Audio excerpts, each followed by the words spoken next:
और जटा से पैदा हुआ, इसलिए संस्कृत व्याकरण के हिसाब से उसको जाट कहते हैं।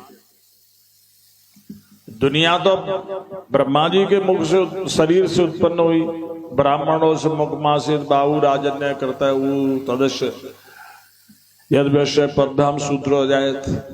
मुंह से उत्पन्न हुए ब्राह्मण और बाह से उत्पन्न हुए क्षत्रिय, पेट से पैदा हुए वो वैश्य और पांव से पैदा हुए वो शूद्र। लेकिन जाट तो भगवान शंकर की जटा से उत्पन्न हो। जटा जिनमें से गंगा जी निकलती है, पवित्र, माने जाट पवित्र है। और इन चारों वर्णों में कोई न कोई दोष है, जाट निर्दोष है। ये दोष दूर किए जाते तब इनके संस्कार, तब इनके द्विज बनते हैं। न जन्म न जाते शूद्र। ब्राह्मण में दोष है, इसलिए संस्कार करके द्विजाति संस्कार किया जाता है। क्षत्रिय का द्विजाति संस्कार, दोष मिटाए जाते। जाट जन्म से ही है, इसके संग ये जाति से ही होता है, जन्म से ही होता है। लेकिन ब्राह्मण जन्म से नहीं होता, ब्राह्मण संस्कार से होता है। क्षत्रिय जन्म से नहीं होता, संस्कार से होता है। वैश्य जन्म से नहीं होता, संस्कार से होता। जाट जन्म से ही जाट होता है। और ये संस्कृत का सबसे प्राचीन ग्रंथ है पाणिनि अष्टाध्यायी। जाट शब्द उसमें भी आता है। पाणिनि उसमें लिखते हैं कि दुनिया को बर्बाद करने वाले हूड़ थे। हूड़ एक ऐसी जाति थी जिन्होंने अमेरिका, ब्रिटेन, हॉलैंड, पोलैंड, अरब, सारी दुनिया को बर्बाद कर दिया लूट करके। ऐसे वीर थे हूड़।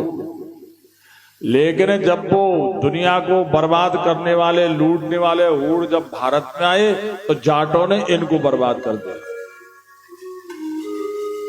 दुनिया को जीतने वाले हूड़ों को जाटों ने जीत लिया। इसलिए जाटों के बराबर कोई वीर आज तक नहीं हुआ और न होगा।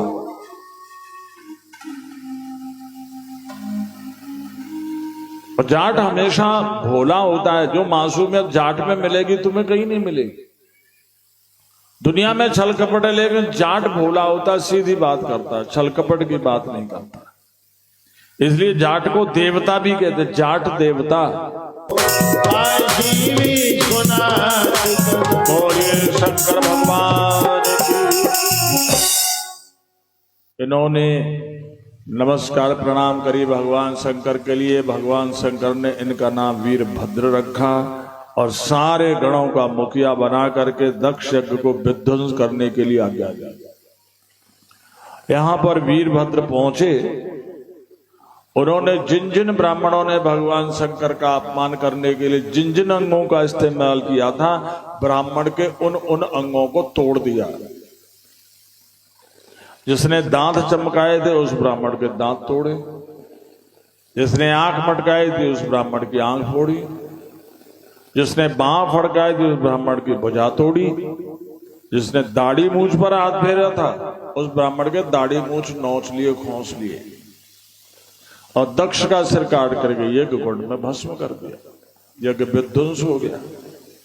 ब्रह्मा जी ने जाकर तब शंकर भगवान को मनाया, तो वो तो भोलेनाथ है।